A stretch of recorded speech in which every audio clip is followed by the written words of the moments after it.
sont lustres d'entendre. Moi qui vous parle, j'ai fait 40 ans dans l'enseignement. Je suis enseignant, je sais ce que c'est. Nous nous sommes donnés corps et âme. Vous vous souvenez de vos anciens maîtres? Ce n'étaient pas des maîtres qui sont des maîtres d'aujourd'hui. Ils ont le souci de l'avenir de leurs enfants. Je vous remercie.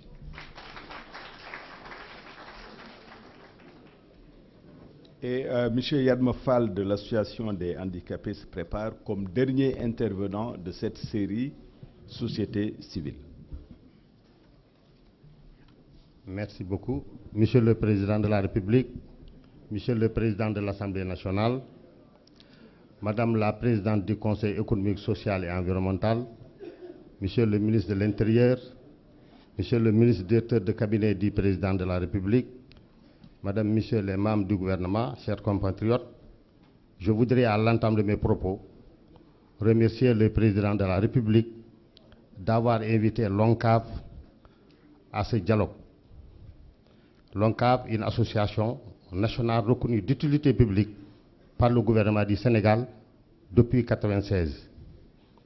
J'ai l'habitude de dire que le cadre unitaire le plus important aujourd'hui, c'est l'ONCAV et ses démembrements.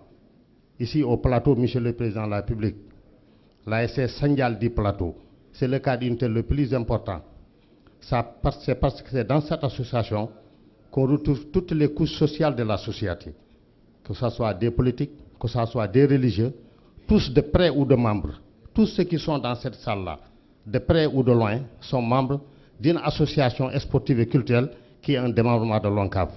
Donc ce n'est pas démesuré que le Président de la République nous invite à ce dialogue national. Un dialogue qui porte sur la paix, sur la sécurité, sur les problèmes de santé, sur l'éducation, sur l'emploi,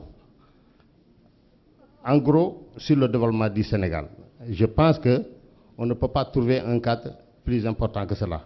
Je voudrais, au nom de l'ONCAV, Monsieur le Président de la République, vous dire que nous nous engageons sans réserve à participer à ce dialogue national, à faire de manière que les conclusions qui vont sortir de ces rencontres-là puissent être allées dans les coins les plus reculés du pays, parce que comme je l'ai dit tout à l'heure, on peut aller dans un village, dans un quartier, sans y trouver une mosquée ou bien une église, mais on ne peut pas aller dans les lieux que j'ai cités tout à l'heure sans y trouver un développement de l'ONCAV. Je vous remercie.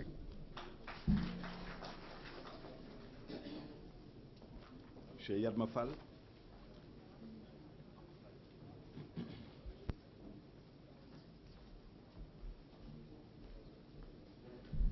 Excellences, Monsieur le Président de la République, Monsieur le Président de l'Assemblée nationale, Madame la Présidente du Conseil économique, social et environnemental, Monsieur le Ministre de l'Intérieur, Monsieur le Ministre directeur de cabinet, Mesdames, Messieurs les membres du gouvernement, honorables invités, je ne vais pas être très long.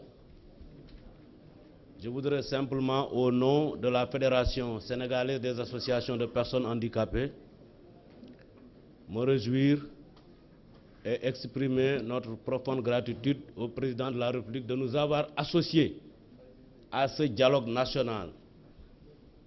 Ce faisant, le Président de la République a compris le sens de la Convention internationale sur le droit des personnes handicapées que le Sénégal a ratifiée et qui, dans son article 29, pose le principe de la participation publique des personnes handicapées. Les personnes handicapées, selon le rapport mondial sur le handicap publié par l'OMS, constituent 15% de la population du Sénégal. Et notre conviction est qu'on ne peut pas envisager le développement du Sénégal en mettant entre parenthèses 15% de sa population. C'est donc bien heureux que cela soit compris et que nous soyons donc inclus dans ce débat. Le reste, Monsieur le Président de la République, nous le ferons certainement suivant le format qui sera arrêté durant les débats qui suivront pendant les concertations. Je voudrais simplement vous renouveler l'engagement de la Fédération des associations de personnes handicapées du Sénégal à vos côtés pour que nous puissions être dans un Sénégal de paix, mais surtout pour que nous puissions être dans un Sénégal où les personnes handicapées ne seront plus dans une situation de demandeur d'assistance, mais dans une situation d'acteur du développement et d'apporter leur modeste contribution à la construction du Sénégal. Je vous remercie. Merci Yadma Fall. Alors nous avons fini avec la série des associations, mouvements et organisations de la société civile. À présent, nous allons attaquer la dernière séquence de cet exercice avec les partis politiques. Le président de la République a demandé de donner la parole à un maximum d'acteurs. Nous avons scrupuleusement respecté ces instructions. Nous demandons toutefois aux uns et aux autres, compte tenu du nombre important d'orateurs, de veiller scrupuleusement sur le temps et de le maîtriser pour que nous puissions terminer cette séance dans d'excellentes conditions.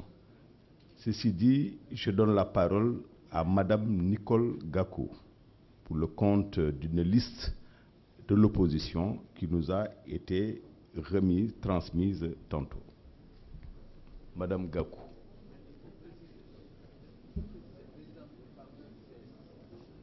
Ah oui, elle est présidente des femmes de l'UCS, l'Union centriste du Sénégal.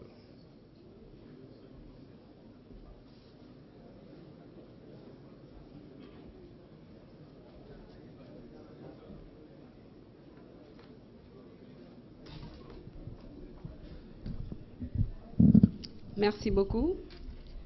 Je suis Nicole Gakou, directrice des structures de l'Union centriste du Sénégal et non pas la présidente des femmes.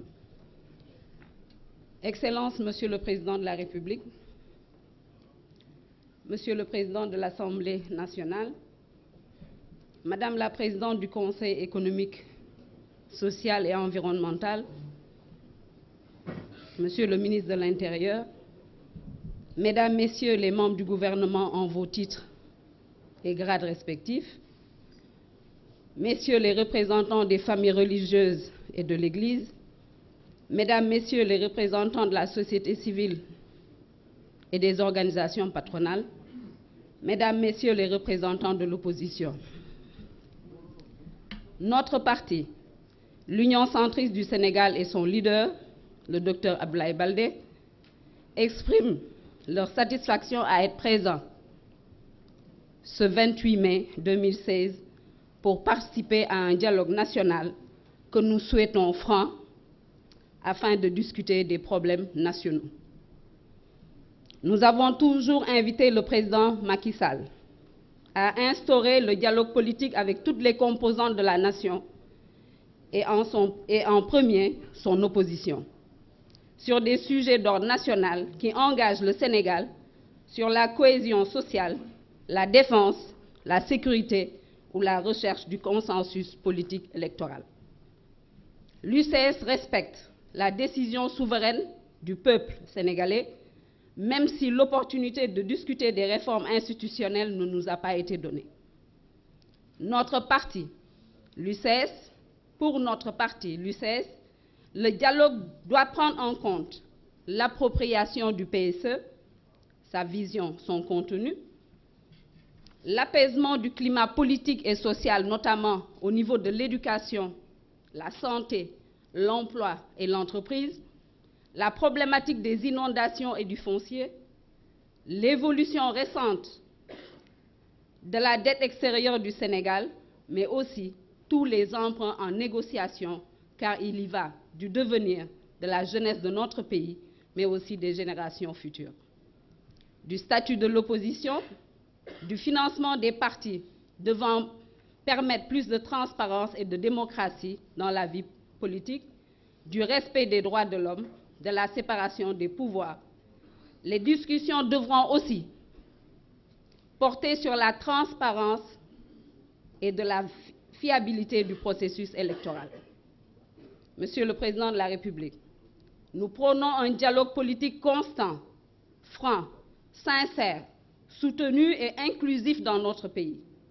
Ceux qui pensent que le seul espace du débat parlementaire suffit pour dire qu'il y a un dialogue politique dans notre pays se trompent. Le débat parlementaire est un acquis institutionnel lié aux fonctions de nos institutions, mais le dialogue politique est un signe de maturité qui doit être suscité par le chef de l'État. Monsieur le Président de la République, vous en portez la responsabilité. Cette démarche est l'occasion de grands chantiers, comme les institutions, la décentralisation et l'enseignement, afin de réfléchir ensemble sur notre devenir et d'aller au-delà des actions correctrices nécessaires. Penser notre pays autrement, le mettre en perspective dans la sous-région, dans la mondialisation, lui doter de moyens institutionnels et juridiques nécessaires à l'épanouissement de ses citoyens. Le dialogue national n'a de sens que si et seulement si les politiques acceptent de bâtir la nation sénégalaise sur de vraies valeurs de partage, d'équité, de respect scrupuleux du bien public, de patriotisme économique, d'altruisme, de justice distributive, profitable aux plus pauvres, d'égalité des citoyens devant la loi et d'indépendance de la justice. Nous voulons un dialogue national empreint de vérité, car nous voulons d'un Sénégal où le pouvoir gouverne, où l'opposition s'oppose de façon démocratique. Nous voulons d'un Sénégal pour les Sénégalais, ouvert aux autres, pacifique et sûr, d'un Sénégal avec une démocratie efficace et productive de bien-être. Je vous remercie.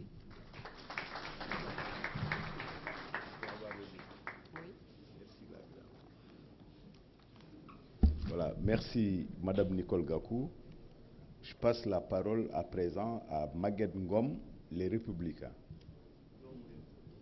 Doomu Réew.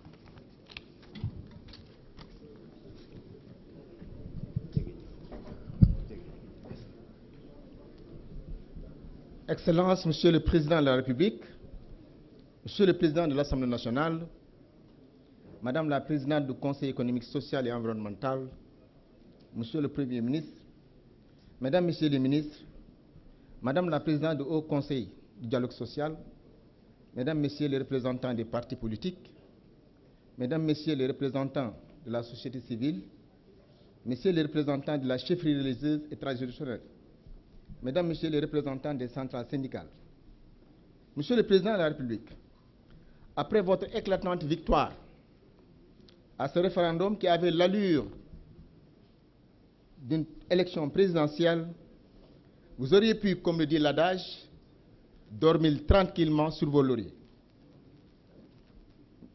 Car, malgré un combat farouche du non, le peuple sénégalais vous a renouvelé sa confiance. Mais voilà qu'au moment où nous étions en train de savourer le triomphe de oui, vous avez, comme si cela ne suffisait pas, appelé au dialogue sur des questions d'intérêt national et en particulier les points qui ont fait l'objet de ces scrutins farouchement disputés.